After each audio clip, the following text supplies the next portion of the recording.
त्यसपछि फेरि हाम्रा अरू साथीहरूद्वारा फेरि रमाइलो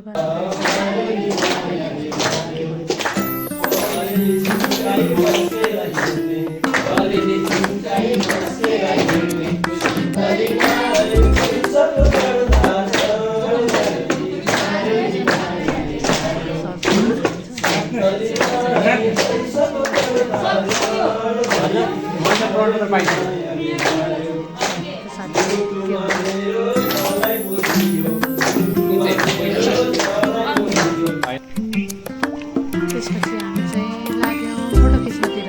सबै साथीहरू ग्राउन्डमा जानुभयो, हामी चाहिँ फोटो सेसनमा लाग्यौँ। आज 7औं दिन साथीहरूसँग छुट्टिँदाखेरि सम्झना रहोस् भनेर हाम्रो चाहिँ फोटो खिच्ने कार्यक्रम छ। होइन त्यहाँ साथीहरू मिल्दै हुनुहुन्छ कि साथीहरू फोटो खिच्ने सरलाई पनि राखिदिनुहोस्। फोटो खिच्ने कुरा भइरहेको छ, साथीहरू मिल्दै हुनुहुन्छ।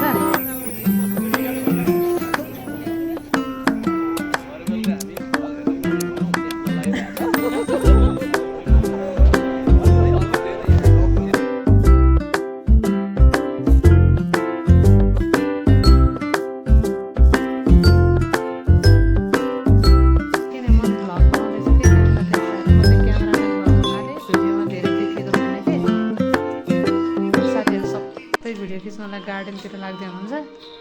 म चाहिँ यहाँ पछाडि बसेर खिचिरहेको छु। यसो फोटो सेसन गरिसकेपछि चाहिँ हामी चाहिँ कक्षामा प्रवेश गऱ्यौँ। अनि त्यस पछाडि सबैजना गार्डन सकिसकेको छ।